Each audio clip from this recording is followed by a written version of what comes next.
Week 2 in the NFL is about to kick off, and Chicago is going to head to Tampa Bay for what might be a surprisingly important tilt only 2 weeks into the season. Myself and Nick Whalen break everything down, plus a little review of last week's game on this episode of Bear With Us.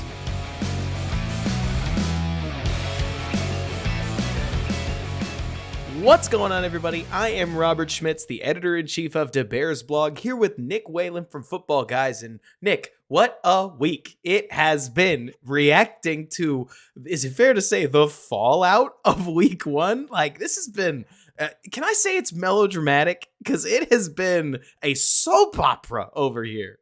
Yeah, I mean, at this point, I feel like Ryan Poles and Eberflus are both going to get fired. Justin Fields can't start anymore. They're probably going to tank for Caleb Williams. There it is. Season's over, right? I mean, goodness gracious, people are acting like it. And I know that I've been one of the voices on Twitter that's at least talked about how, well, the door is open. Maybe the season goes this way. And maybe it does, Nick, but it's week 2. It's week 1 in this case. Like, it's so early. This is the same time that the Dallas Cowboys tend to look amazing. What do you know? Right on schedule. And then they tend to fade around week 10. On the other hand, this is when the Bengals drop their signature massive L, and they did that too. And by the end of the season, they pick it up. The Bears story may not be written any more positive than we saw on Sunday, but after one game, we can't know, right? Like, we at least have to take this another week. Right. And from looking at film, one of the things that I saw that was glaring was the guys that missed time. Brisker, DeMarcus Walker, you go through the list, the O-line, interior O-line, because of injuries or personal or shifting positions, Chase Claypool. You go down the list. Anyone that missed time, besides Darnell Wright, I'll point him out, all of them looked bad. They looked rusty. Tremaine Edmonds, all of them looked rusty, like this was a preseason game for them. And overall, when you watch the film, that's the feel that I got. Like, this was a warm-up game for them because they weren't warmed up. They didn't get the reps in practice, and they didn't gel and communicate, and everything didn't come together. That's what week 1 was. That's what I saw. Now, again, as we talked about on our post-game pod, a lot of teams looked rusty. And I think some of that could be the preseason part of it. And some of it is there's a lot of new faces getting together. It's not the end of the world. Okay. It wasn't good. The Bears played bad, but it's not the end of the world. And I'm surprised, by the way, because as I watched the tape, I mean, there's a certain offensive lineman that stood in the middle of the formation that I thought about as I watched like him through. I was like, oh, Nick is gonna kill Lucas Patrick. Like, yes. Not only did he not block well, but on a screen heavy game plan, which I don't actually think the game plan was as screen heavy as some people saw it, because a lot of those screens were checkdowns, but the screens were there. And if you're going to do that many screens, you cannot snap the ball that badly. Like, there were a lot of snaps that were way off Justin's frame. And that, I don't know, there's going to be plenty of criticism to go around. Like, you have to assign these things fairly, right, Nick? Like, we've lived through the Trubisky age where everybody was, at least when I remember that, the way I remember it was, yes, people were criticizing Trubisky, but a lot of people in defense of Trubisky criticized absolutely anything that could be criticized around Trubisky. But on screenplays in particular, if the screen's to the right and the snap comes in way on your left-hand side, it's going to slow you down. No matter who you are, you can't take that thing and spin the ball the other direction unless chances are Superman couldn't do it either. So every little detail matters. It's a game of inches, and that's applied in broad strokes across every side of football. And Lucas Patrick, I mean, simple terms, Nick, simply wasn't good enough. His best rarely beat the Packers, and his worst blew holes in the offense. Yeah, I mean, I wanted to punt him to the moon or to the sun. I mean, you knew that beforehand. I was worried because his season last year was bad whenever he did play. Now, again, I know he had the club and whatever, and he was bad again today. Now, or on Sunday. The good news is, if we want to have some hope, let's just talk about the offensive line for a second. Some hope is Nate Davis has been a top 25 PFF guard each of the last 3 years. He can't possibly play that bad for the whole season. There's no way he can give up that many pressures and have bad leverage. And he just seemed, again, rusty. And And on then Cody, film, to back you up, I didn't think he looked bad. I thought he looked inconsistent. The reps where he was off, he was way off. Getting smoked by Devontae Wyatt, like we've all seen at this point. Bad. Don't ever let that happen if you can avoid it. But on plenty of other reps, he was sending somebody into Lucas Patrick, collecting himself and firing back at Wright's man, playing help defense on the offensive line. He saw his run gap in many cases and fought with Wright to expose rushing lanes. Like it's as if 50% of his snaps he just borked, and the other 50% we saw who the Bears paid $10 million a year to. So there's hope with Luke or with Nate Davis. Frankly, more so than even somebody like Cody Whitehair, where he didn't play a terrible game. We just know what we're gonna get, and so you hope that you get less Patrick and closer to serviceable. Though we missed Tevin Jenkins, and I feel like it's pretty clear. Yeah. Well, and he was at practice today without a boot on. So that's Right. positive for hopefully week 5. The one thing I want to, if we want to talk about a big highlight of the offensive line, let's talk about the tackles. Got it. And this is PFF stuff, but also on film, I thought the tackles looked good, all things considering. And that means Rashawn Gary's really good, and it's Darnell Wright's first start, and he's going to allow some pressures, and some of that stuff happened. But Darnell Wright graded out as the 13th best overall tackle in his first NFL start among the entire NFL. That's fantastic. And Braxton Jones was number 1, tied for number 1, Robert. I'm actually really shocked. Yeah, among every offensive lineman in pass protection. So and it's weird because last year he was better in run blocking than pass pro.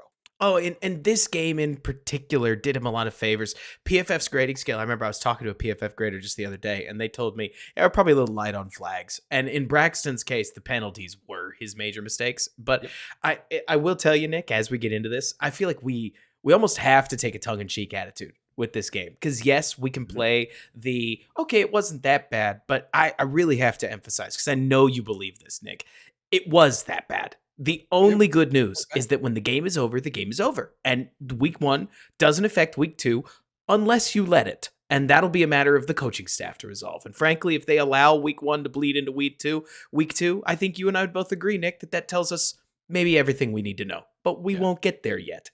Within the offensive line, I'll tell you, I have not seen a lot of offensive line game plans, Nick, where you get good play from your tackles and your line is still that bad. Like, that is rare. Usually in the NFL, if you're going to get whipped, you're going to get whipped on the edges, because there are some monsters out there. And there were some monsters out there. But that interior was just so hit and miss. I think PFF had the whole line graded as a 60. And I personally thought that was the perfect grade, replacement level.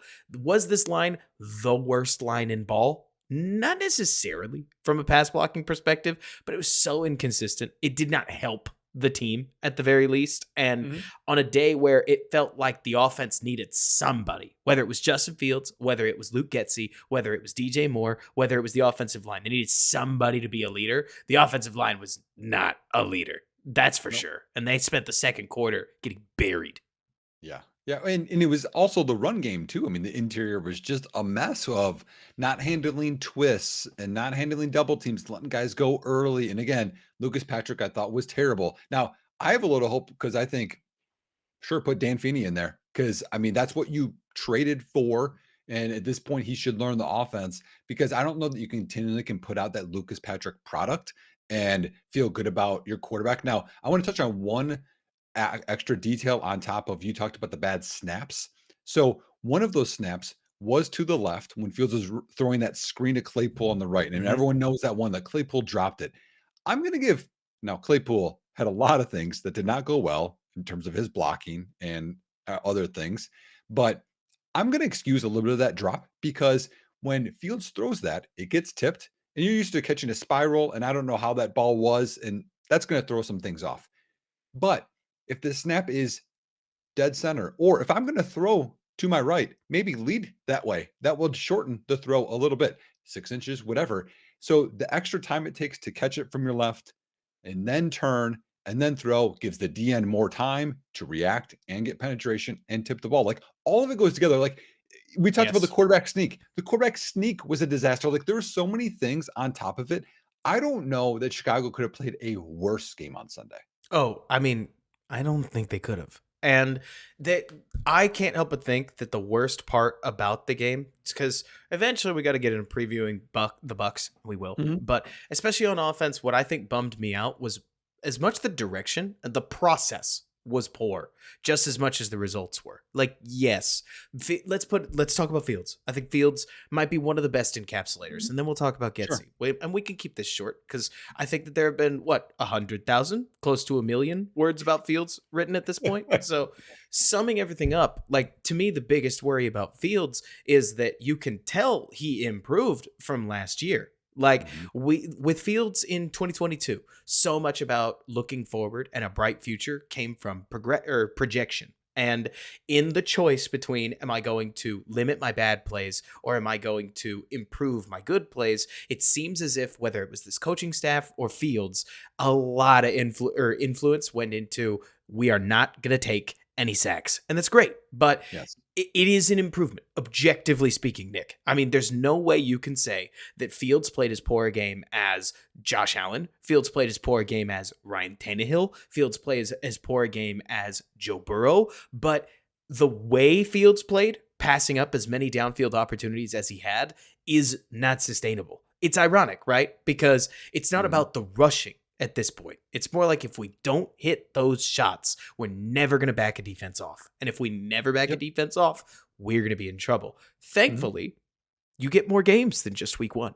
But in that way where it was like we improved, but what? Like with Luke Getsy, okay, some pieces of the pass game actually looked slightly better developed. The routes to DJ Moore in many cases weren't awful, but we took read option away from Justin Fields? Like, what? I mean, you could Yep. talk about the designed run game. Where's the option game? Like, Mhm. you can at least threaten that Fields could do that. But Yep. instead, so many of these handoffs were true, explicit handoffs. And you're taking Justin Fields and, like, let's put it this way, Nick.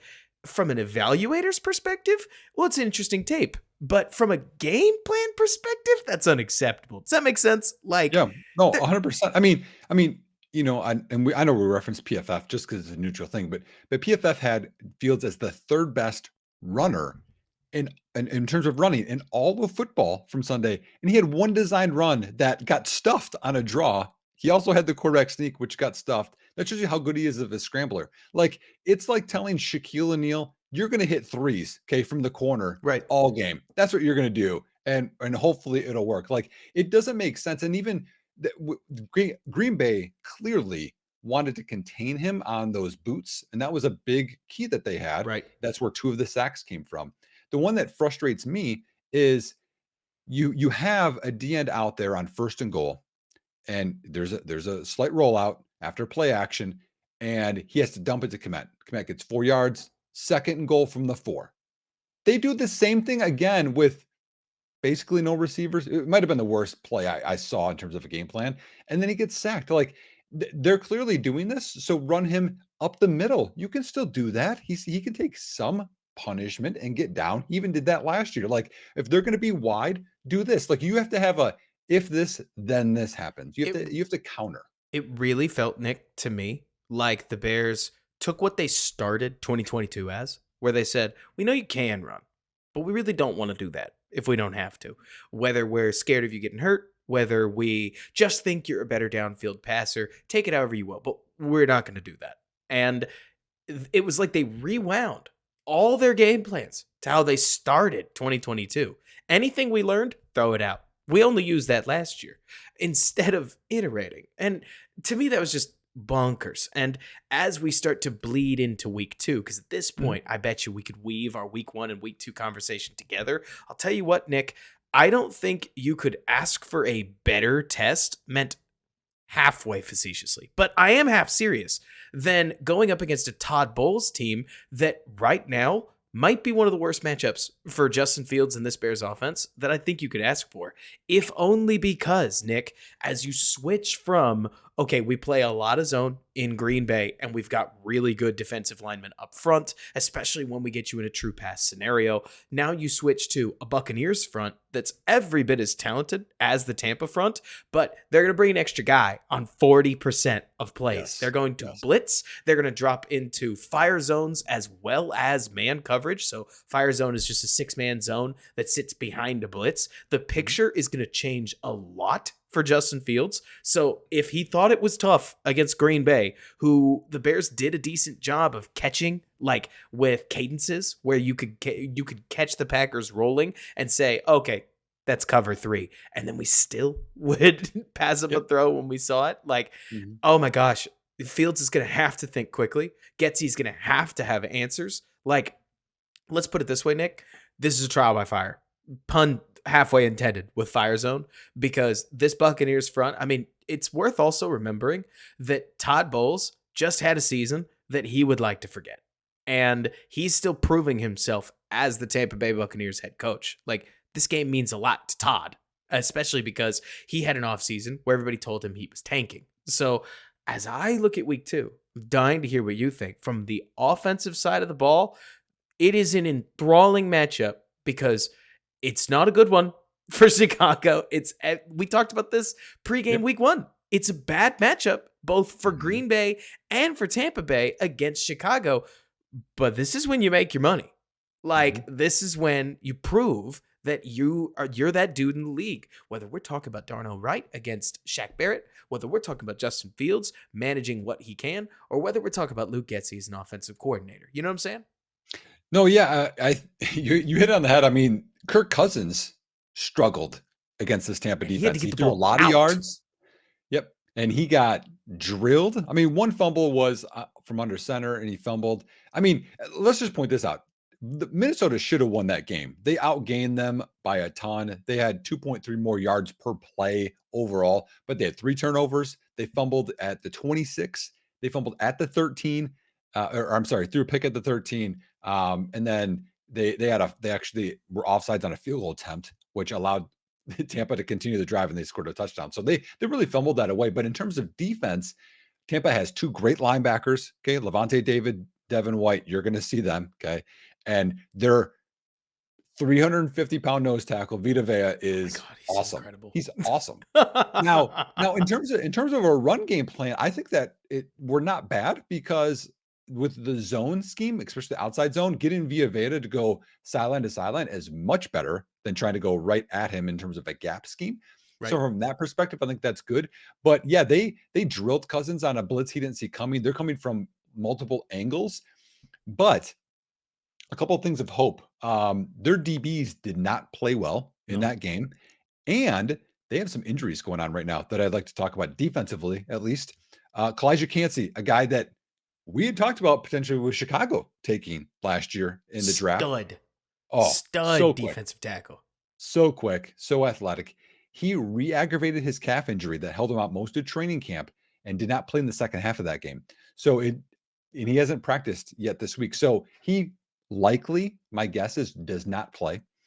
Carlton Davis is one of the corners. He actually shadowed Justin Jefferson quite a bit. He didn't practice. He has a toe injury. So whether he does play, he'll be limited, or he might not play. And then their nickel corner, Christian, I'm gonna butcher this, Izelan. He's their nickel corner. He has a concussion and didn't practice, and I don't know if he'll be able to bounce back. So a good pass rusher, which helps us not having him potentially, and 2 of their 3 DBs might be out. And then on top of that, Winfield, who I liked a lot coming out of the draft, had the worst grade of any Tampa Bay Buccaneer in the game last week.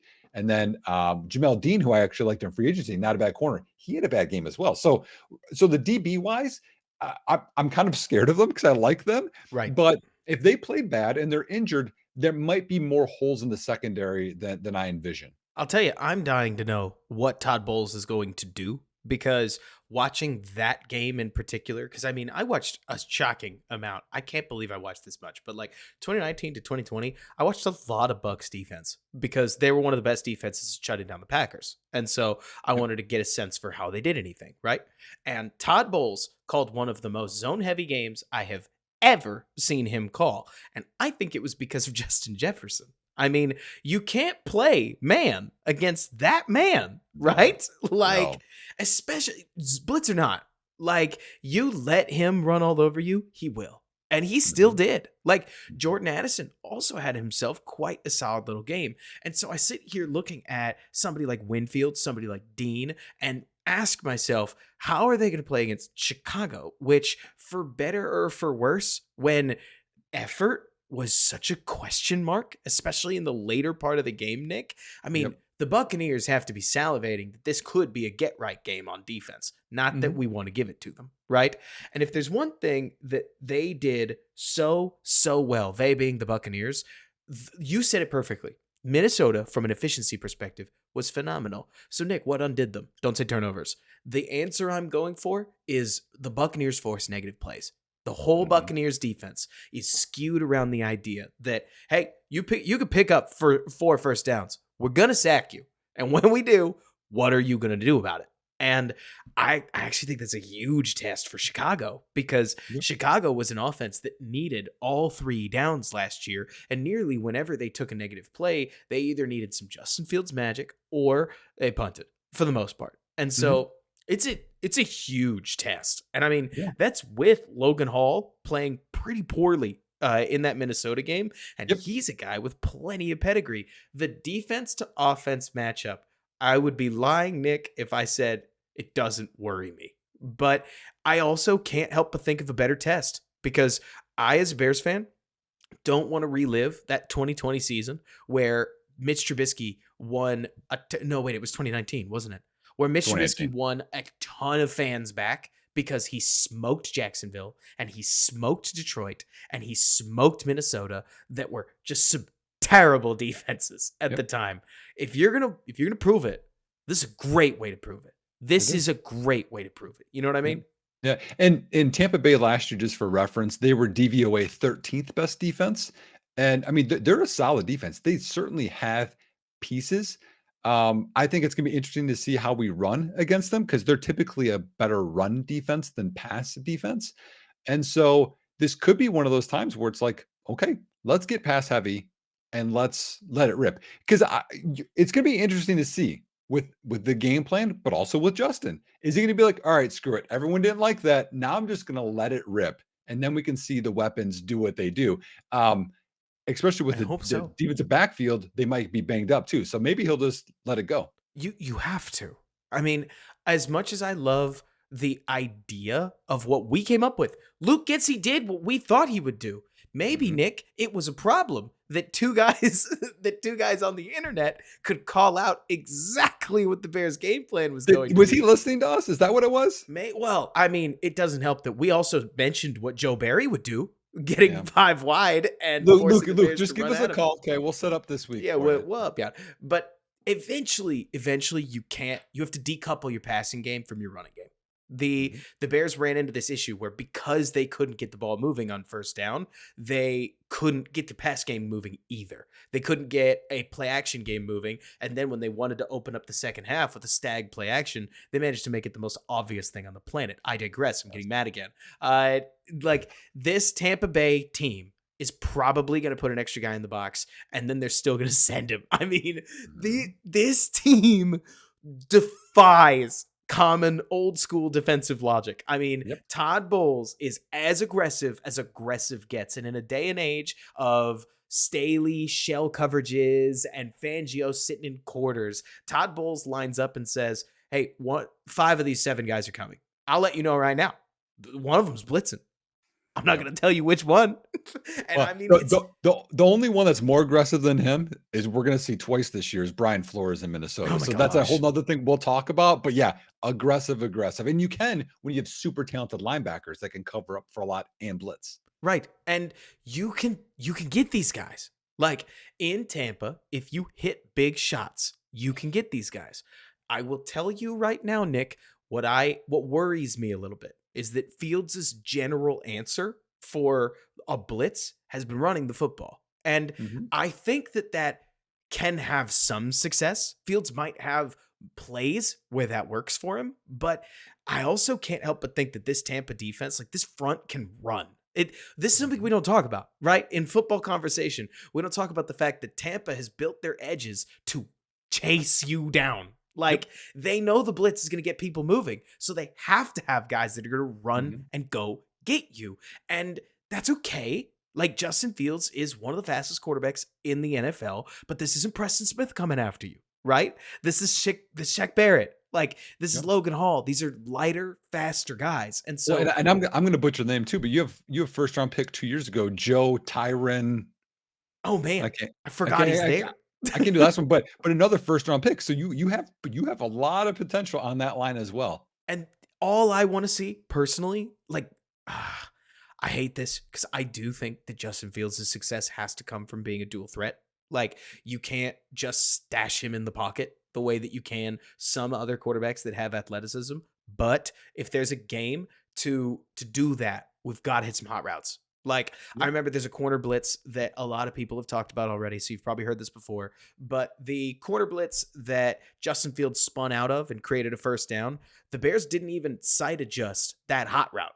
Claypool No. called it out. So if they Yep. had a sight adjust, he would have executed it and just sat that route down, and Yep. Fields would have thrown it. Fields actually talked a lot in the offseason about how they worked on their hot routes. And I sure hope they did, Nick, because when the Packers brought extra pressure, they didn't actually have an answer. And it forced Yep. Fields to hold the ball a little bit longer because he saw everybody coming and processed what he was going to do with it. I don't think Tampa's going to give you that kind of time. This is a team that has tuned up. Another thing that doesn't get talked about enough, Nick, is the teams that don't blitz, like the Bears, for instance. As much as I would love for Allen Williams to just turn up the blitz rate, the Bears haven't practiced it like Tampa has. Like Mhm. Tampa has their snap counts down. Tampa has disguises on disguises for running their blitzes because blitzing is what they do. You come to Tampa, you learn to blitz, and you learn to blitz well. And the plays are all built around it. With the Bears, you're going to know Kyler's coming because everybody else is 5 yards off the line of scrimmage. And for some reason, Kyler Gordon's pushed up on the line. What's he Yep. doing? Looking in Yep. at the ball. You know what Right. I mean? Well, and there's 2 things here. One is if they do blitz though, that's when big plays can happen, even Easily. Fields with running as well, or screens, or you're talking about maybe hitting the seams. They're really vulnerable in the middle of the field against Minnesota. The other thing I want to mention, this is something you mentioned, I believe, prior to the season starting, is one thing the Fields did not do on Sunday that he needs to do the rest of the year is when he does scramble, keep his eyes downfield. Because there Right. were multiple times I saw Moore and I think Mooney, multiple times he could have just even a 5-10 yard pass to them. And now they're beyond where the defenders are when they're trying to tackle you. And Yes. it's a big game potentially. So he needs to keep his eyes up. I know you're great at running. It's And I so and I, hard. I It's mean, I get so it. hard. It'd be right. It'd be like LeBron driving down the lane, like, oh, I'm going to dish it to the guy that's open underneath, but he's open. Hit him. And to use that LeBron example, he does. Like, we don't need to make this some crazy basketball metaphor, but you have to be able to attack in multiple ways because that's what basically freezes defenders little by little over time. And Mhm. I mean, there's plenty of other things when it comes to like, let's put it this way, Nick. Could we make this a quarterback show? Could we talk about all the things that Justin Fields did wrong? Could we talk about complex things like the fact that Fields' drop tempo is weirdly slow? Like, Yep. and it doesn't seem like it's getting faster. Right. For a good athlete. Could we talk about what happened with, or like everything that JT O'Sullivan talked about in his latest breakdown? Like, we could, but at the end of the day, Fields is going to prove it with his play next week, or the week after that, or the week after that, or the week after that. He's got 17 games, Nick. Like, and the whole fan base could be out on Justin Fields by week 4. You can do that. They will Right. continue to give him games. And if he reels you back in by week 10, he'll have the ability, like he may have the ability to do that because he'll get given the leash. You know what I mean? And here's something to think about. Right now, Justin Fields is on pace for 3,600 passing yards and 1,000 rushing yards. And we're freaking out. Right. It's not like Jay Cutler's first game. You remember Jay Cutler's first game, Robert? Yeah, 4 picks I against Green know. Bay. I 4. I I agree with you in spirit, but man, I will never get amped up, Nick. Like, you're catching me at the wrong time because I will never get amped up about the Bears losing a game. Yeah, it doesn't hurt. It does not help anything that it's the Packers. But when they lose these games, they're over before the final whistle. That drives me crazy. They Yep. played nearly a quarter and a half where both teams had mutually agreed that the game was over. Like, Yep. even that drive at 24-6 that ended in the Mooney touchdown is debatable. Like, it counts on the NFL score sheet, and I'm never going to try to take it away, right? Mhm. But you end up with stat lines that, in my opinion, don't reflect the tone of the game, and that's okay. Like, the stats count, whatever. Like, it's like the Heisman stats for when Alabama beats Chattanooga, right? It's like, hey, it still counts in Right. the wide world of all these awards, but I don't want to paint a picture of acceptability or statistical success. I guess we did talk about statistical success Yeah, early in that's the fine. season, but it's gotta come with some wins. If Fields So does throw for 3,300 yards and 1,000 rushing yards, but it all comes in garbage time, which would surprise me. But if he did, I don't think either of us are actually going to be happy with that. right, right. No, I don't disagree with you, but I just think again we're going to back off the panic button a little bit. I'd like to check defense if so One defense more comment. week one. One more thing, because I think you're Sure. bringing up something really important. Last year, Fields was really good at what he was really good at, and he took way too many negative plays. And Hmm. in this last game, if Fields showed us anything, it is how statistically successful you can be, not making negative plays, but not making positive plays, maybe at that expense. Like, Yep. to use maybe my favorite example, that sail route that we've all seen that DJ Moore ran. You hit that thing on time. I'm not even playing Nick. DJ Moore, who's done this plenty of times, is one broken tackle away from a potential touchdown. Like, that could I be a huge strike. I think, I mean, if he times it out right, he actually might not even have to mess with that defender He with really how the might not. defender. Like, he Yeah, he may just pulled it run up the totally. field. Yeah, Instead, we got 8 yards. You know what? On the stat sheet, 8-yard completion, we like it. Like, yep, that's fine. ahead It's of the not chains. it's not a bad play, but it's like that old economic term, Yep. opportunity cost. Like, Hmm. what we gave up to get those Exactly. 8 yards Yep. hurts. And Fields, I wouldn't be surprised, worked all offseason to do a better job at not taking these like drive crippling sacks. I think I'm down. Like, Nick, if we see Fields attack every open receiver and he throws 2 picks, but he completes 7 balls in the process, and the Bears end up winning this game, maybe 27 to some contentious like 24-25 or something like that, I'll live with it. That's non-linear development. That's getting closer to what we want. But I'll tell you, just before we talk defense, if we end up reviewing the tape, Nick, and Fields turned down all of his downfield shots again, like another Yep. 100 to 80% turn down rate, I am going to get lowercase w worried. Oh Probably. yeah. Oh yeah. Yeah, because then he's broken because he's not who he is. He's That's the again, thing. he's a guy that I mean, we can review this from college to early Chicago. He's good at throwing down the field, accurately down the field, and he's a good Have you runner. seen the I mean, aggressive percentage stat, Nick? Do you know what I'm yeah, talking I about? know. I've seen it. Yeah, I've seen it. So 2021, for those who don't, uh, Next Gen Stats charts what's called an aggressiveness percentage. It is the percentage of passes that a quarterback throws into what's considered tight coverage. And as a rookie, Justin Fields had a top 10% aggressive throw percentage. That was with Matt Nagy. In 2022, conspicuously, Nick, what changed, I wonder? Justin Fields was suddenly last in aggressive throw percentage with roughly a 9.7% aggressive throw percentage.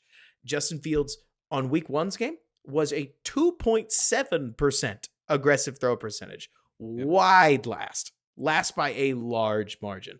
I don't know if you're seeing the trend I am, Nick, but you could say Fields has to own this regardless. Like, regardless if somebody failed him from the coaching perspective, or if he did not grow correctly, it still ultimately will fall on him, which sucks. That's the Right. nature of the business. Yep. But it sure feels like Fields is getting some stuff coached out of him. Oh And yeah. I think that's a real, if that ends up being the story we're telling at the end of the season, it'll be a damn shame. You know what I Yeah, mean? well, 'cause well, I'm and sadly, I love Justin Fields. He won't be the quarterback next year if that's the case. But it feels more to me like what you said, where they're like, okay, we have a whole offseason. We're gonna build you like we did the first 4 or 5 weeks and not what we had the rest of the year. That's what it feels like. Mm-hmm. And I get it a little bit because you have way better weapons and in theory, a better line if they would play better. But you have to let people good coaches coach to players' strengths. They don't try to, okay, we're going to fix all these weaknesses and now you're going to be he's not going to be Joe Burrow. He's a Josh Allen type. And we saw on Monday, Josh Allen has bad games because he's trying to play hero, but he's doesn't care about his body. He can make crazy plays, crazy throws. His first touchdown, he's scrambling, going to get hit, and he just goes, boop, touchdown. Like Josh Allen can do that. Joe Burrow doesn't do that. Joe Burrow is very clean, timed out, Drew Brees like, anticipation, all that stuff. Let Justin Fields be who he is. And within that, I mean, I think that there are some offensive platitudes. I mean, I guess it's a coaching platitude, but beyond that, Nick, let's rephrase what you just said, because you said let's coach to players' strengths. Mhm. Absolutely. Beyond that, let's iterate and make sure that our scheme is challenging opposing defenses or Yes. challenging opposing offenses. This is my secret segue into talking about the Bears' defense, because Baker Mayfield is not a bad enough quarterback to where if you give him the time that Jordan Love had, that he won't turn in a similar performance. Do you disagree? I mean, the film was bad. I'll say this much, okay? Andrew Billings, Boss. you looked bad in the preseason. Oh, You looked bad in the preseason. Oh, but you were awesome. oh my You were gosh. he's like Almost this. extension worthy. Like Oh, if yeah, there's a yeah. week one overreaction, I mean I it's mean I like mean, penetration in the run, penetration in the pass game. I mean, Jordan Love got pressured, I think, on 3 three snaps, snaps. and Three all snaps. 3 did not go well for him. That shows you and again, we don't know who Jordan Love is pressured because that's really the NFL is what you do when you're pressured. Drove And me insane. and Nick. the other one was, did you see DeMarcus Walker Yes. just smoke Elgin Jenkins? I was like, "So what is Once. it in there?" You know, like, but I was really disappointed with I think Zach Pickens had a decent game for a rookie, but I was disappointed with the edges. I think and even in the Go run game, off. not just the Go pass off. game. Go off. The run game, they got washed, and then it's like, well, there's this big hole now. It's like, if you're gonna be a run defending D end, you can't let Luke Musgrave dig you out. You have to close So down bad. that gap, and you need to help on the interior. So the D ends, in my opinion, sucked. Okay, we Edwards and Edmonds did not have good games either. Now, I don't think that they got a lot of help, but I think a lot of communication. I think a lot of zones, a lot of Brisker also with zones. Stevenson, the Musgrave big touchdown that was kind of on him. Like, there's a lot going on there, but at least Stevenson, I think, gave a crap. He's the one that chased down Aaron Jones on that screen. You can see those guys flying all over. He wants to hit people. I thought Eddie Jackson had a decent game. I know some people have been like talking poorly of him. I thought he had a good game. Well, Jackson did this thing that people hate, where when you're a safety and you blow something very early, like that Tampa 2 play where he allowed Dobbs, I guess it was just normal cover 2, but like the Dobbs touchdown where he allowed Yep. Dobbs to cross his face. Well, nobody's going to see Eddie Jackson for the rest of the game because it's the broadcast angle and he plays deep safety. So Mm. we're just going to make the assumption that Eddie Jackson sucked because that makes me more comfortable. I see it all the time with safeties. I thought Brisker played way better than I anticipated he would. He made some serious steps, like anticipatory in coverage. Not the grandest in the world because safeties don't get a ton of chances. I'll tell you what, in my opinion, Nick, this is where we're going to get into like grading and how do you grade a position. Yeah. I Mm. thought the linebackers got hung out to dry for the most of this game. Yep. Like when the edges were soaking nobody, like what, am I really going to get that upset because Tremaine Edmonds, who I know can't take on a block, has to take on offensive linemen? Am I going to get that mad when TJ Edwards gets a pulling center in his face, like 2 steps Mhm. past the hole? Like you can't win like that on the ground. You'll do the best that you can, and maybe you may disagree, which is fine. I think linebackers have things tougher than any position in the NFL right now because truly more is asked of them than just about anybody else. But it was the Bears' third down pass rush where they would put Dom Rob and, Raheem Green and whatever Justin Jones had left in the tank, because Justin Jones practically played marathon man the entire game. Like, he's one of the only defensive linemen that didn't come out. And DeMarcus Walker would then kick inside. Like, that set had nothing. You could line them Yep. up as wide as you want to. And Alan Williams seemed to just get a little wider and a little wider as the game went on. Didn't matter. Nothing doing, man. Like, Nope. man, do the Bears miss some kind of pass rusher on third downs. And if they don't come up with some kind of plan, Nick, like, again, I just refuse to believe that Baker, who true or false statement, I'm going to flip this back to you. Baker, requisite NFL quarterback. Go. I didn't mind Baker coming out. I think Baker is a gunslinger. I think Baker can be anticipatory. He can hit things that are open. I think Baker can make some stupid decisions too. Mhm. But I think he's a below average starting quarterback. I don't think he's trash. Would you call but that I a think benchmark NFL starter? probably. I mean, he made some solid throws against Minnesota. Yes, he Watching did. that game, I Yes, was he like, did. oh, okay. I mean, and they dropped it. Or I mean, to seal that game, he drilled the 3rd and 10. I mean, it was a little wide, Well, but he hit it to win the game. I do think, Nick, so being in Chicago, we fall in love with whoever's playing for us, as we should, as any team should. And man, you watch every other game. To use that exact example, Baker drills an anticipation out route to close the game. Great catch by Chris Godwin. It is worth remembering that this is a Tampa team that has two very sweet receiving weapons, and Godwin's actually healthy off the ACL now. So it'll be interesting to see what the Bears do defensively. But beyond that, Derek Carr in the New Orleans game, to seal the deal on 3rd and 5, launched a missile down the left-hand sideline, because Nick, when it's open in the NFL. Like, the NFL quarterback, and I know you know this because we love this position, is brutal. And if you won't take that, okay, maybe this will click for any of my my F1 fans, or at least Netflix's Drive to Survive. And if this goes over your head, trust me, I'll bring it in. I am out. Then No clue. So in racing, they call it a gap. And if you're not willing to take the gap where you might overtake another racer, the moment you're not willing to put your car on the line to try and make that move, you're done in racing. And in the same way in the NFL, if you see that chance and you're not willing to take it, you generally don't last long at NFL quarterback, because there are a lot of guys in this league that, again, 3rd and 6 to close the game, we're going to throw something 40 yards in the air. 3rd and 10 to close the game, we're going to throw this well before Chris is broken. And you know what? If it gets picked, it gets picked. Like, NFL quarterback is hard, because at the end of the day, if you're not willing to take those chances, Nick, you're just not going to last long in the NFL.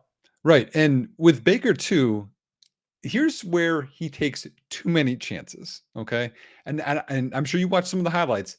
Baker, he's got a lot of swag to him in terms of attitude, and lowers his shoulder on some runs. And I mean, that's one thing I was scared of when Justin Fields scrambled the one time. He decided to lower his shoulder on Rasul Douglas. It's like, just slide, or like try to run around him. Like, I don't want you lowering your shoulder. Baker is on the injury report. His right shoulder, he practiced in full. His right shoulder was what the thing was in terms of the injury, his throwing shoulder. Right. So while I like that you're a competitor and I like that you got that in you, I don't want my quarterback having that on the injury report. So while I think he can make a bunch of the throws, if he does get hit, if the Bears pass rush touches him and then he gets hit, or there's something going on with the injury thing, that could really affect their passing game.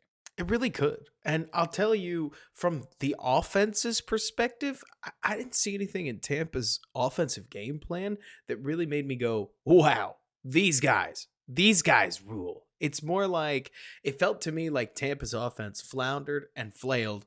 And then Chris Evans, or what was it? Chris Evans. Mike Evans did something. Whoa. Like, Yep.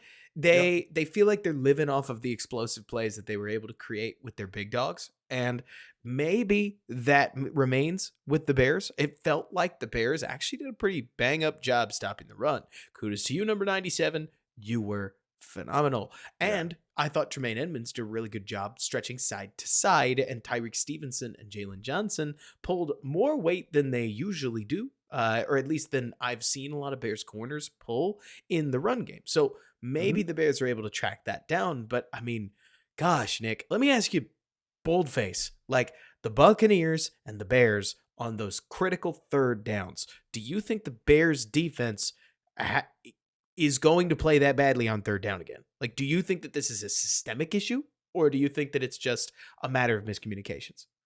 I think it's a matter of miscommunications. One thing that's really gonna hurt is it sounds like Kyler Gordon broke his hand, not having him in there because man, he made that one play on that out was Stud. phenomenal, and he's someone that I think you really count on. But here's one thing that I think is gonna be in our favor, and it's Tampa Bay's running game. It's bad. So one thing people don't know, Ryan Jensen, a really good center, he's done for the year. He's on IR, and uh, multiple of their interior alignment are bad. Tristan Wirfs is good, but multiple of their alignment are bad, and their run game was bad last year. So one statistic that I really like, an advanced statistic, is called yards per carry over expected. So people go through this stat or every play and they watch the front, how people perform, how the blockers perform, and they say, okay, you should get 1.5 yards here, 1 yard here, 3 yards here, etc. Okay, Rashad White is terrible in this statistic last year as a rookie. He was the worst in the NFL. This year, now again, one game, only one game. He's last in the NFL among qualifiers. You have to have so many carries, right?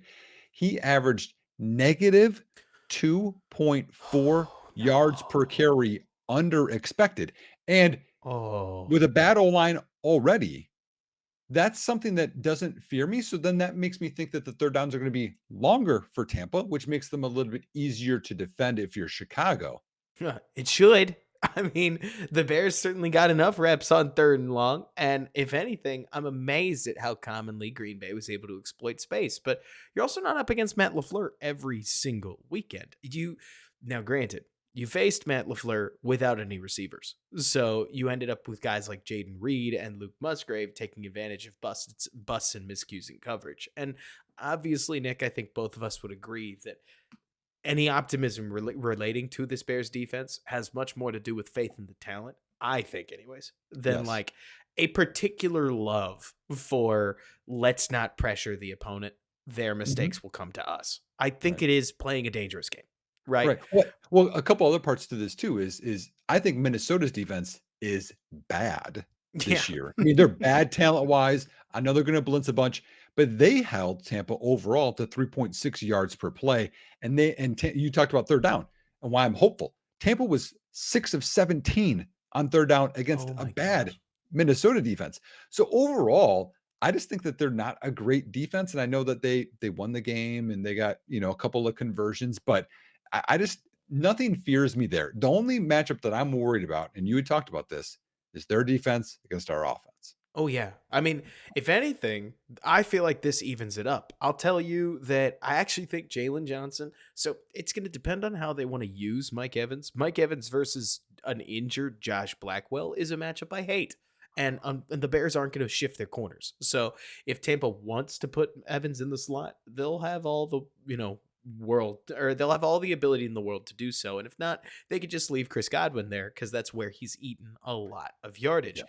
But Evans versus Jalen Johnson is one of the better matchups for the Bears defense. It's as Mhm. good as you're going to get at the very least, right? Yep. And Yep. then Tyreek Stevenson could very well hang in there on his own. I mean, we're talking bigger physical corners against a bigger physical receiver. It's strength on strength as opposed to strength on, or like somebody who's going to try to blow past Jalen Johnson, which is usually going to give him trouble if he can't get his hands on him. That would have been Christian Watson. So when it comes to the bucket, I can't help but feel like this game, honestly, Nick, is going to be pretty grindy on both sides. Like Yes. what I feel like would be, we just got to call it out, right?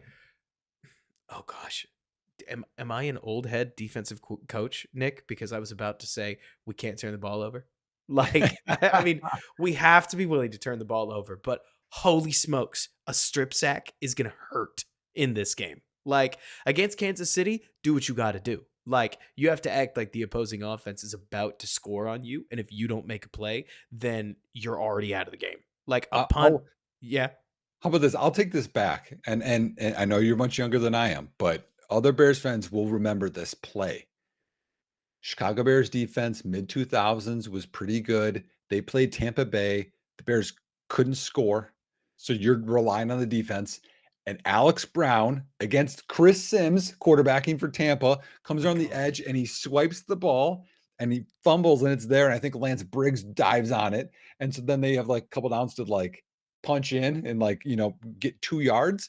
And I think Bears won like 10-7 or something that game. But like Right. that's what it reminds me of. You're right, because it's like you don't know what to expect from the offense. Last year they had 1 month where they scored the most points, and then last week they looked bad. And I don't and our defense is not great. We'll just say that. Their offense doesn't look great. So like there's really I don't know what to expect. I really like a lot of the Bears' defensive talent, which Mhm. sometimes I feel like doesn't shine through, Nick, because Not, I'm not, not still the defensive line. Not the defensive not the line. defensive line, but Right. like I'm still so disappointed by what we saw on Sunday. I think that's the word. Like I'm not mad, but I'm deeply disappointed because Mhm. I really expected the scheme to take a.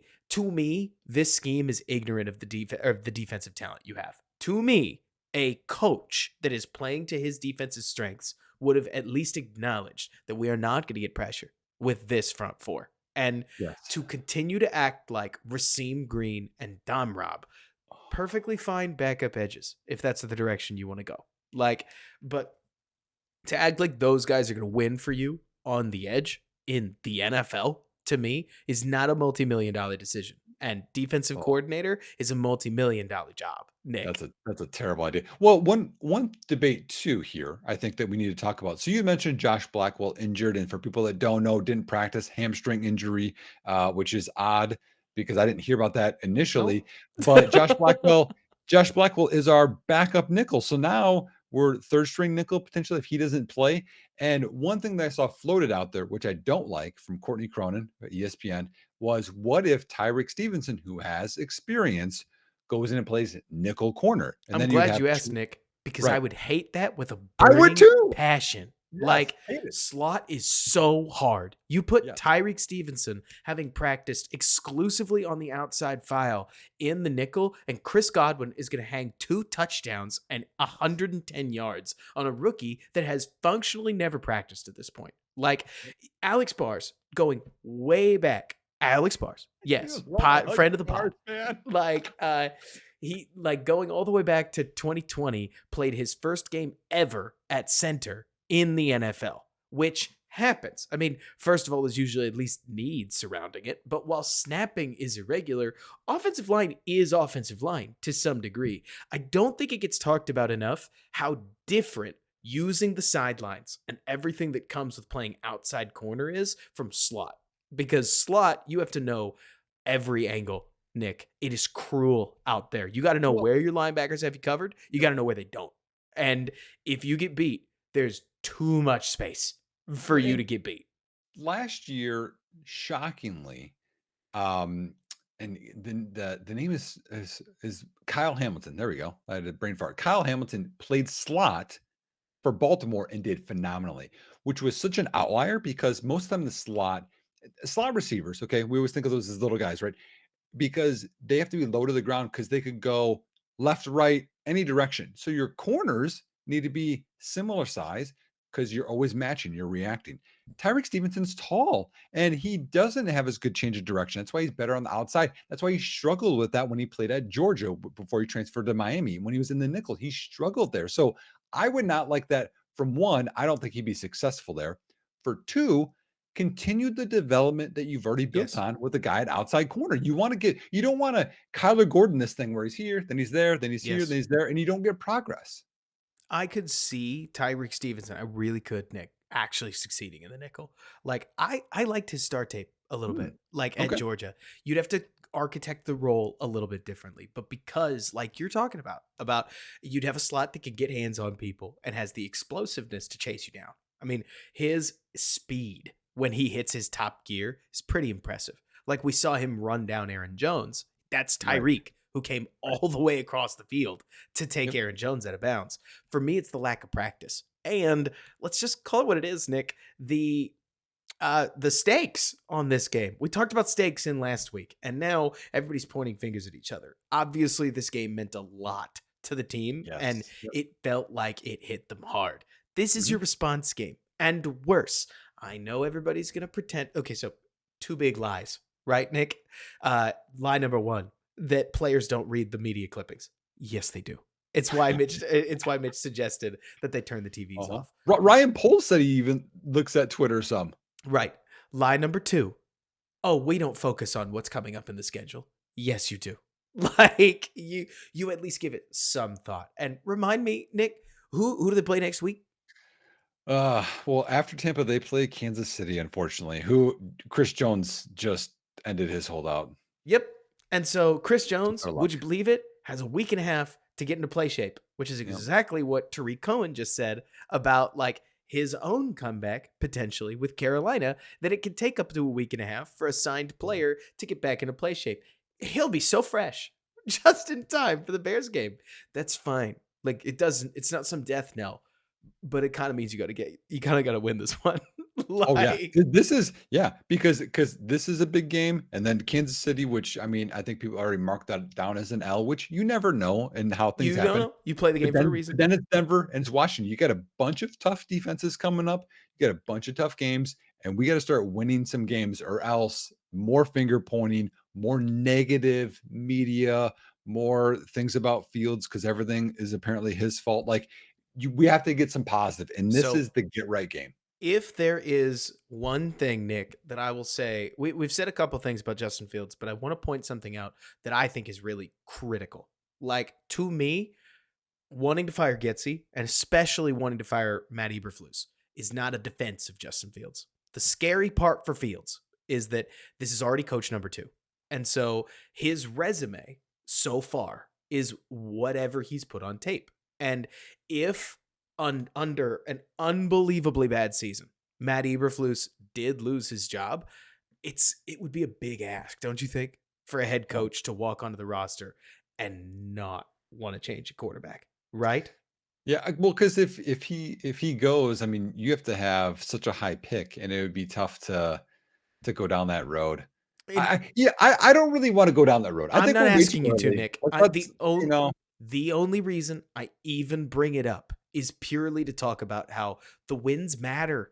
Like, oh yeah, they're right now, yes. unless Fields has a season where once again the Bears lose, the only world in which the Bears lose a lot of games and the coaching staff gets fired, but Fields remains the franchise quarterback, would be him absolutely sparkling just like he did last year, but somehow still losing a bunch of games, which Yep. seems to me just unlikely. I mean, it's possible, but it feels to me like this was a team that was built to be a little bit more balanced. And so Mhm. if they can put points on the board, I would imagine that, I don't know, man, because as I say this, it's like, well, defense did not help us much last game. No. That's for sure. And if you can't rush the Yeah. passer, like, it's one thing for us to say in the offseason, like, oh, wow, the edge unit looks pretty bad. But then you put out a performance like they did last week, 3 pressures, 3 pressures. And truly It can't be that bad. You can't be that bad. uninspiring play at edge where they It's could have been 5-second pockets. They weren't, but they could have well, been. well, and one of your pressures is from your nose tackle, the guy that's not supposed to get pressure. Right. That's one of them. He was beasting. Oh, he was, Andrew yeah. Billings was beasting. Yeah. And so for me, I can't help but think that the Bears, ironically, like, yes, of course, all eyes are going to be on the Bears offense. If Baker hangs 24 on this Bears defense, that's going to be a tough, tough pill to swallow. Like, it's the Tampa home opener. They may bring it a little bit more than they brought in Minneapolis.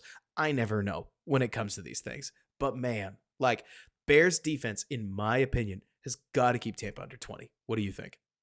Oh, yeah. And well, you can't be 0-3. If we just talk about it from that perspective, you cannot start the season 0-3. You start 0-3, then there's no chance for playoffs. I mean, et cetera. So this is the one thing to, okay, let's realign. Things happened, and who knows? Fields could go gangbusters, whatever. The defense could wake up. But yeah, you can't have. We talked about this in the post game.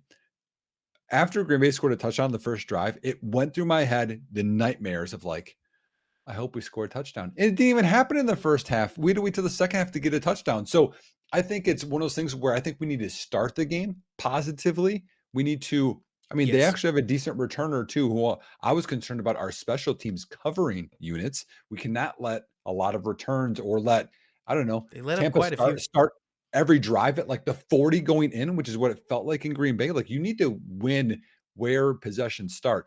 But yeah, I mean, 20, hopefully we'd score more than 20, but you cannot let them score 27 points Oh, I at mean, all. to me, that At would be all. unacceptable because Yeah. I'm with you. Minnesota's defense isn't talented enough for you to get outgained like that. And it's possible. I mean, with the way that the Bears play relatively passive zones down the field that these guys have been playing against since high school, that does we don't talk enough about that, right? Match coverage, there's only so much that a quarterback can do because when a zone turns into man, like Yep. you've still got an NFL defender on an NFL offensive player. But when you're playing spot drop zone, Baker Mayfield has been repping this his entire life. Like, Mhm. I mean, middle school ball, you're getting cover two. Right. Like high school ball, you're getting cover three. Like he knows it. He knows where he's going when he sees it. And within that, Nick, if you allow 10 more points, or I guess it would be 7 more points than Minnesota's defense. To me, it will suggest that this plan of building outside in, so building your DB room and then getting to your defensive line, is just foundationally flawed. Oh, yeah. Because to me, this is one of the easier offenses the Bears have on the schedule. I mean, Oh, would you agree with big that? time. Like, Big time. And here's one thing too, and I just pulled this up, and because I saw it and I was pleasantly surprised. So again, I'm going to reference PFF. Tyreek Stevenson was the 26th best corner in the NFL in week 1 overall, and Tyreek and Jalen Johnson was 31st. Those are 2 top 32 corners. So like you only get one of those per se on a team. So that right there gives you a little bit of confidence going up against some good receivers here. And if that can again harness what Baker did, because I can't even tell you who the corners are in Minnesota. It's that bad over there. it's that bad. I know Harrison Smith's in the back end, but I cannot tell you who the corners are. But if your corners are a little bit better, I know slot, I know they're going to live in there and they're going to play in that game, but that's fine. You're going to have Edmonds and Edwards to help mask a little bit of that. We have to harness that passing game and let them run because we know they're bad at it. Like this is the game where, yeah, I mean, if the Bears, they're not going to shut them out. If the Bears hold them to 14 or less, it wouldn't be shocking. No, it wouldn't. And if they hold them to 14 or less, win the daggum game. Like Oh, yes. there's I feel like at the end of the day, winning is something this reminds me a lot, Nick, actually, as we start to head into our final predictions and our final thoughts on this game. I remember our schedule prediction video, which already looks like it could be off. But in our schedule prediction video, I loved how we started it because we didn't treat Green Bay like it was a foregone conclusion. We treated Green Bay like it was a requirement, if that Yes. makes sense, where Yes. you have to beat that team. And then on the assumption that they can beat this team, the rest of these games can follow. We did not beat that team. Not only that, we lost pretty emphatically. You have to be able to beat this one because the Yes. NFL is a week to week league until you're one of those teams that is not week to week enough. And you're good enough to play NFL football, because you could put on the jersey and you can get on the plane. But when you like Green Bay, this is a tough pill to swallow, Nick. Green Bay is still in the bottom half of the offenses that the Bears are going to face this season. Like Mhm. Minnesota is dangerous and Detroit is dangerous. That's Yep. before I mention Kansas City. The Broncos have pieces. So far, they don't look like Mr. Unlimited, but the talent is there to potentially turn into something. There's just a few too. I thought Jimmy Garoppolo was kind of dealing in the game against the Broncos. I mean, And that's a solid defense too. You got Surtain's good. exactly. Like, and maybe I didn't watch quite closely enough, but like if Jordan Love, all he's got to do is play on time and make quick decisions, and he can hit rookies and second stringers like for big gains, we got to fix this. Yeah, We yeah. got to fix this Right. because it gets harder. It does. It does. It does. But But as we talked about, so let's go back a little bit. The prediction show, I talked about rest, right? Yes. So Tampa Bay ended their game 3 hours before Chicago ended their game. So that would be a positive. However, Tampa Bay had to travel from Minnesota back home, right? So, but then Chicago has to travel down to Tampa Bay. So I don't know if that evens out a bit or not in your This is, prediction. Nick, I'm going to say something hyperbolic. I'm going to give you the chance to reel me in, or I'm going to give you the chance to agree. Matty Eberflus is 3-15. This shouldn't matter. This shouldn't matter. But when you get blown out at home, it matters a little bit, right? It's that whole like, hey man, I forgive you. Hey man, I forgive you. Hey man, I forgive you. Nah. Remember when you did that? Like it's Mhm. like changing your mind and holding something to it. I'm not saying it's fair. Yeah, I think that for the team, it feels like the locker room needs this one. And Yes. I don't like that vibe, to be honest with you. I wish that the team had given us the impression. Am I asking too much, Nick? I wish the team had come out and said, we laid an egg. That sucked. But it happens. We're going to be fine next week. It did not feel like they convinced me that they thought that they just played badly, if that makes sense. Well, I did hear a press clipping. I can't remember who it was. They talked about they were too confident in practice. And so this could be a good thing. I mean, I'll tell you what, all of my coaching career, I always feel better in terms of, like learning after a loss. I am so motivated after a loss. After a win, you're Yes. not as motivated. At least that's Right. just how I'm wired. There's some people I know they might shut down and they might whatever. But like that night, I'll watch the game, whatever, but I might already be game planning that night for the next opponent instead of just fixing what happened that game. Cause I was like, okay, nope. I gotta start finding some things, some motions, Right. some tendencies that they have. So to me, I I want to see a bunch of pissed off players. And if Yes. Tampa is positive and hey, we won and we weren't supposed to win, and they got a few injuries kind of popping up. I know we got Gordon, but if they lose Cansey, less pressure on Fields, and they lose one of the corners, that's huge. So Let's call it what it is, Nick. The right. Bears are still healthier than the other team across from them. They Yes. entered last Sunday shockingly healthier than the other team across from them, given that it was week 1 and you're thinking you can get your roster to the starting line at the Yes. very least. With Right. with the Bears where they're at now, they've still got a little bit of a health advantage if you ask me. And like you're saying, from a motivation perspective, you think they've probably got a little bit of advantage. The only wild card to me is that I don't think Todd Bowles is in a position to take any win for granted, and I bet you he circled a couple of these just as games that he needed. I don't think you're going to get a lollygagging Tampa Bay Buccaneers team. Is Yeah. basically what I'm trying to say. No. Well, College game, and this is at Tampa. this is a trap. But in the NFL, I think the Bears still get the Buccaneers best as this roster for the Bucks, just trying to play both sides. Be fair, right? I bet you that Bucks roster is sitting there on the plane thinking, nobody thought we could do this. And that's why we're going to do it again next week, right? Mhm. So you're getting two motivated teams with a lot on the line. It should be a fun football game. Like Well, it should be. okay. So do you want to go first? You want me to go first? I'll go first. Okay. My head says I don't know how the Bears offense flummoxes the Bucks defense, but my heart says they've got to win, and I'm rolling with my heart on this one. I think the Bears finagle 20 points out and that they're able to hold the Buccaneers to, I'll say, 16 points, where the Bears go bend, don't break, and they don't give it up on the goal line. So once things start to pack in, the zones get that much more condensed, and they literally force 3 field goals and a touchdown. And that Fields, despite one, I'm going to go with despite one fumble and one interception deep down the field, is able to. I actually think Fields may not fix Twitter with the game that I have in mind, because I think this is a game where Fields runs for 120 yards if the Bears are going to win. Like, that's probably the way Fields would try to handle it. And so you'll get like a 190 in the passing game, you'll get like 120 on the rushing game, and people go, "Dadgum, Justin Fields rules." And they win 20-17. Please, please, please, Nick, don't let me go down the darkest timeline where this game ends up like 21-13 in a relatively convincing Bucks win. I have to mention that one because that's sitting in Yeah, my yeah, yeah. head. What? So Go so hard. you're going 2017 or 2016? Because you said It's both for the 2016. I like 16. better. Like Okay. the field goals one. Yeah, yeah, yeah. No, I get it. I get it.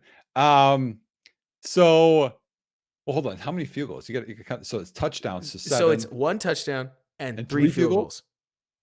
Oh boy. Okay. And Yeah. that's what the Bears allow. And then Yeah, on the yeah, other yeah. side of the ball, the Bears get 2 touchdowns and 2 field goals. So 4 scoring drives from each. Mhm. So I'm gonna go less for Tampa Bay, and that's simply because how many times has Baker had 2 good games in a row in his career lately? Like, he flamed out with the Rams. I mean, he had that one drive, flamed out in Carolina, flamed out in Cleveland. He just had a good game on the road to start in Tampa. I mean, good. Wasn't amazing. It was a good game for him. I'm gonna say that Chicago has to win. I think Chicago's more I think they're more talented. I just think they are. I know the Bucks have 2 good receivers and they have some really good pieces on defense. The rest is not a great roster, honestly. It's not Again, it's just good in the wrong areas for Chicago is what I think. It's the well, defensive line, man. Like a good defensive line can completely tilt a game, but that's just my worry talking. so I'm gonna say Chicago wins 23-13. Get him.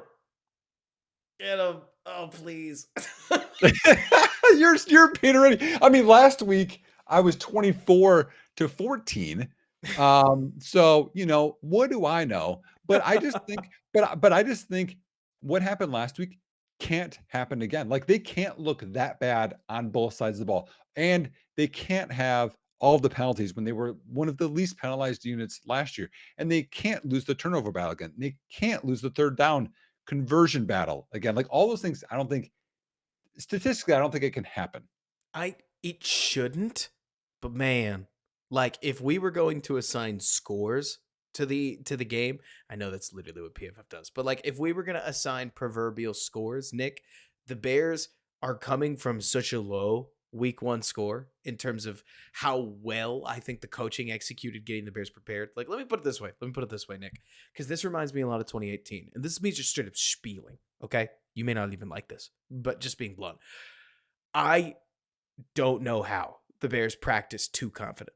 They were just the worst team in football. And I I understand that know. they brought a bunch of players in, but I cannot, like Matt Nagy, I actually get it because Matt Nagy talks his talk. I'm not saying he walks his walk. I'm saying that 2019 season, yeah, Matt Nagy being front and center as somebody who straight up believed that the Bears were a double doink away from the Super Bowl championship. Like, that's kind of the attitude you wanted of your head coach. But Yep. how on earth did the Bears not spend the entire offseason drilling that you were the worst team in football? Prove them wrong. Maybe Yep. they did, and maybe they took too much to the worst team in football part because man, the faces we saw at the mid third quarter were something that just can't happen on week one. Something that Well, I'm actually shocked professional athletes did yes. that Yes. early. Yes. There's 3 guys that I want to point out that I was proud of. I was proud of Tyreek Stevenson because I Yes. don't think he ever gave up in that game, and he cared and he brought the wood. He hit people. And I was proud of 2 offensive guys, Darnell Wright and Roshan Johnson. If you guys want to see what heart looks like, Roshan Johnson at the end of that game, even though DJ Moore decided not to block on some of those checkdowns to him, and he had to just make guys miss and whatever and get hit, and tried to made a guy miss and tried to stay in bounds and score a touchdown there. And then when he did score the touchdown, he burrowed through and reached over the goal line. That's not the play that matters to me. The play that matters to me is the interception for a touchdown. Go and watch Darnell Wright and Roshan Johnson not give up on that play, and they both hit Quay Walker, who has a concussion right now. That might have been the play. They didn't give up. How many other guys could have made a tackle on that play? I can't Justin believe you Fields. only pointed out 3. To be honest with you, like, Yeah. am I taking the wrong attitude here? Like, if we were talking college ball and both of us were talking about like Kansas University back in the like dog days of when they were just getting guttered in the Big 12, talk Yeah, about effort prior to and Bill heart, Snyder. Yeah. right? Like, talk about effort and heart and who wants to be here, I think has a place. This is a professional football team in week Mhm. 1. Like, in a fan base that for as many people say that like the Bears fans, the Bears media are negative, this fan base will love you if you do anything. Like, look at the way that we treated Akeem Hicks, Khalil Mack, and plenty of other people. The moment you perform, you are on billboards, you are a hero in the Yep. city of Chicago, and we Yep. will love you to death and defend you that way. You mentioned 3 people, and you're mentioning them because they didn't give up. Like, Yes. the inverse is way more shocking to me. It is. And And that's why I think they have to be hungry. They have to bounce back. have to Because be. if they don't, then it's disaster. Yes. Unmitigated disaster. And Yep. we're saying that as moderate people.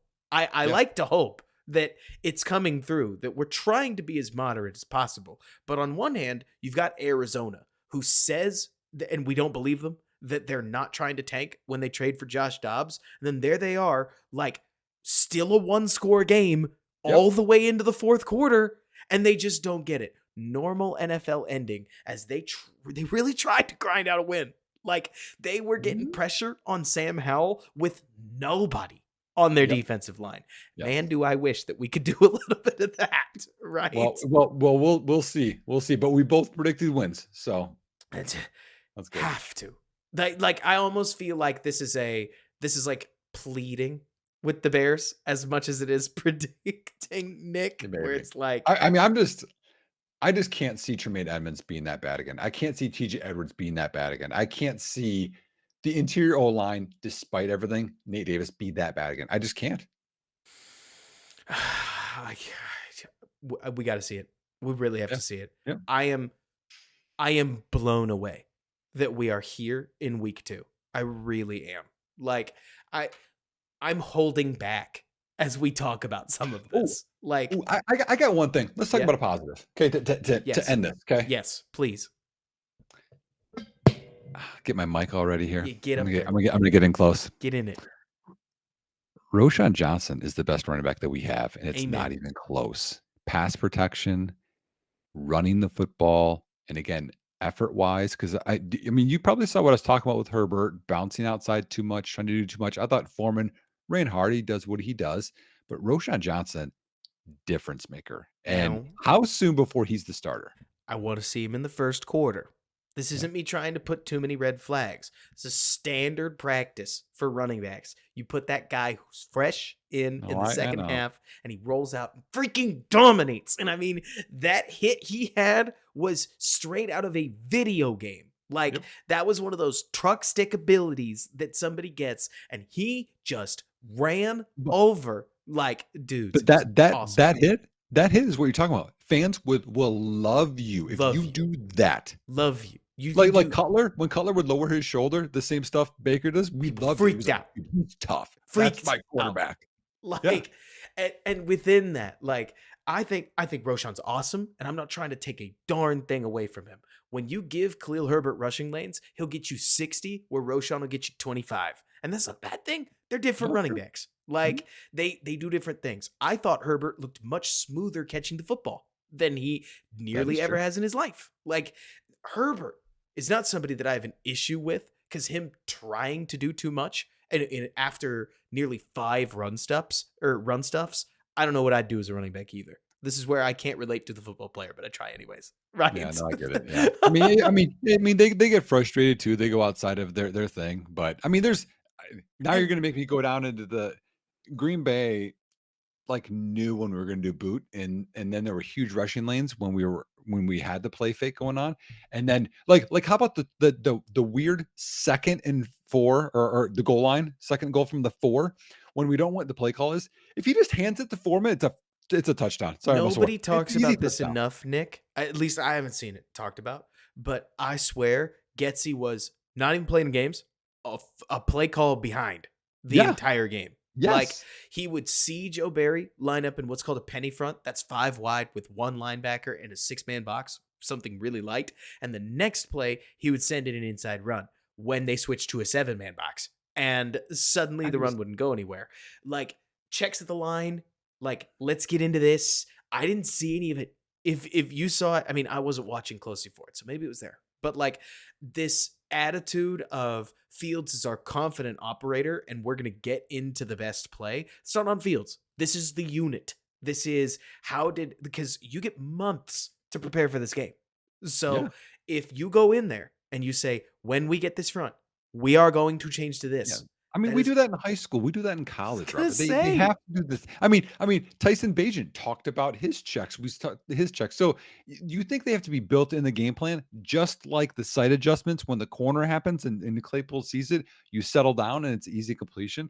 So yes, it's there. But come back with me. When's Roshan Johnson going to start? I think he starts week 7, probably. Okay. Maybe sooner, but I always slow play rookies, personally.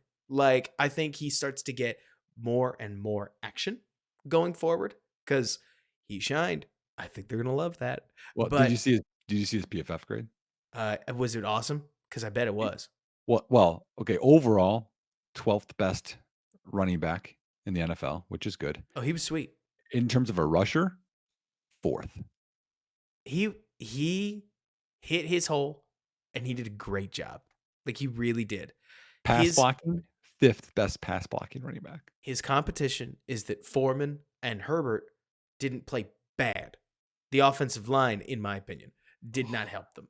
PFF may disagree, but as I saw it, Roshan was awesome. Maybe they really do give him chances. Like, it would be super fun. And if the field, maybe I need one caveat, Nick. If the season does go south, probably week 4. No, like, we're not doing that. We're not doing that. I'm just saying you probably accelerate some of the young kid timelines, right? And here's the last thing I'll say about Tampa, and then we got to wrap this up, is Green Bay beat us. Green Bay somehow has this, I don't know, what do you want to call it? Curse. Yeah, I was just going to go there. Like the Bambino, like we're Boston, I feel like, or we're like the Cubs, right? Like we just can't get over this curse. And other teams don't have that. So as badly as we played there, the curse doesn't work for Tampa or anyone else because we beat Tom Brady not that long ago. The only question that I need it answered, Nick.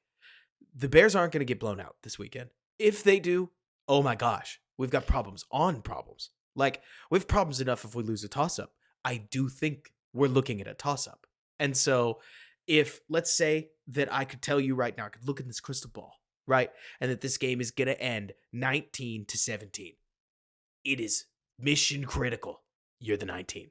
Like, going all the way back to 2019, week 2, what happened? I'll remind you, Nick, that was that ugly, awful game against the Broncos that the Bears just rescued a victory. Was that the timeout with 1 second left? Yes. Oh wow, that was against Fangio. It was against Fangio. And so, also, if we wanted to draw a parallel, a phenomenal defensive coordinator, like getting the chance to lead a team that had a lot to prove that year. Right. So, right. And like those types of games, when it's a toss-up game and like who knows what's going to happen, you love the wild card that your quarterback can just make something happen out of nothing. And that I feel like that's going to help. That at some point this season, that's got to happen. So if it didn't happen in week 1, it's got to happen in week 2. It's why I wouldn't be surprised if Fields has 1 to 2 runs that go off like a gunshot and tilt the game. It's also why it's, to me, more critical that the defense wins their matchup, because there is this element of Justin will find a way, probably, eventually. And so if he does, you got to have a defense that keeps a lid on this thing. But all this to say, Nick, that you could be grindy, you can be grungy. Like, nobody actually cares about the style points. Hot take here, Nick. Nobody cares. Nobody cares about the style points in week 2. Patrick Mahomes honestly, he looked great last Thursday, so bad example. Joe Burrow looking horrible week 1. Nobody will care in week 14. But people will care what he did in week 15 in the playoffs. because it'll be within the last couple games rearview mirror, right? Like the form matters late. The results matter early. Yeah. Detroit, big time win. Yeah. Win. Chicago, Doesn't matter. not what we want. Minnesota, not what they wanted. It Nope. does not matter. No, Jefferson had all the stats. Cousins had 300 yards. No one cares. No Nobody one. cares. And as me as a coach, I never cared. I mean, I would have players be like, "Oh, I'm gonna get, I want to get another catch, or I want another carry, or I don't care. I want to win. Win is Win the the game. only thing in my vision." And so they have to be so pissed off Have to from be. week one and embarrassed that I if one team blows another team out, I think Chicago would blow them out. Like I don't see I cannot envision Chicago getting blown out again after being this pissed off this week. Because if that happens, people are getting fired. Chicago, or I think you saying cannot has this beautiful double meaning though, because obviously we're Bears fans and we're biased, right? Like Oh you yeah. can't see it because looking into that hole is simply something that you and I aren't gonna do. No, well, we've been there before. Like I mean, it's in the realm that Justin Fields isn't good. I'm willing to admit that. It's in the realm of Matt Eberflus is not a good coach. But the odds of that team, because if you go back and forth, I know you love Vita Vea, right? Billings had a better PFF grade than Vita Vea did in week one. Oh But you yeah. go back and forth, their corners are good. Ours aren't bad either. You go, their receivers are good. Our group of receivers is right almost on par with there. Like you go back and forth, I feel like we're a better team. Rookie on the offensive line against a team that's going to blitz like maniacs with a right guard that looked rusty, a center that sucks, and like Get rid of him. everything else going on in the offensive line. Nick, this is me expressing doubt. I worry I'm coming across like I think these things are certain. It's more like I know where you're going, but we Mhm. just saw this same matchup problem become a real issue against Green Bay. And Kenny Clark isn't the exact same as Vita Vea, but you're looking at similar caliber players. Like you've got similar talent on the rest of the offensive line, but now you add the element of the blitz that theoretically speeds up your timer against a quarterback where the timer is the whole problem. And so Fields was better against the blitz than not blitzed. Do you know that? actually not surprised because He was 9 of 13 when blitzed. that's Completion. it. Or do you mean this last game? Yeah, let me look it up. I'll look it up here because I know you'll like it. Like, was that he did not get 13? He didn't only get blitzed 13 times in 2022, right? Let me break this down. Let me see, where's it at? Yeah, what is it? What is it? I'm dying to know. View and premium stats. Dadgummit, we went over again, Nick. We are This is what we do. incorrigible. This is what we do. We love talking about it. Passing pressure. Here we go. Justin Fields on Sunday against Green Bay was blitzed. Well, okay. He was blitzed 16 times. That's actually a pretty hefty number of blitzes. He had 11 attempts in those. Okay. He had 9 completions, 81.8 completion percentage, 96 yards, 8.7 yards per attempt, which was higher than anything else he had, and his touchdown. When he was not blitzed, 33 dropbacks. He was 15 of 26, 57.7 completion percentage, 120 yards, 4.6 yards per attempt, 0 touchdowns, and a pick. But that stuff makes me so upset. So, maybe blitz it's the away, perfect Tampa Bay. matchup. Maybe it's the perfect matchup. Actually, Blitz away. Boom. Bang, man. I'll tell you what. Conversation for another podcast. Let's leave it at this. So we are excited. We will be live for the first time all season right after the game. You can take a look at this channel right here, or if you're not into live YouTube, and that's fine, you do you. It will hit your podcast episodes as soon as I get it edited, which is I will do it. I don't know when. Well, the benefit, people, if you're wondering, the benefit of live is you can comment, you can ask us questions within the same chats. We will answer your questions. Yep. And so we will be live. Nick, what you going to be doing between now and then? What work do you have going on? So I have a contrarian article will be coming out on Friday at Football Guys. I'm just going to let you know right now. Okay, last week because I look at the ownership percentages for DFS and I'm like, okay, these guys aren't owned and I like this matchup and this could happen. I did miss, obviously, I didn't go 100% on that one. But Brandon Ayuk was a guy I was like, man, I really like him. He's not owned a lot and he went off. Oh, he So went a off. little teaser for why you should read that article. Awesome. And then on my side, I'll be posting what I can between now and then. A lot of the bulk of what I've done starts to settle at this point. But until next time, Bears fans, thank you so much for tuning in. Let us know what you like. Let us know what you don't. We want to make the best Bears podcast that we possibly can for you. And until next time, bear down, and thanks so much for bearing with us.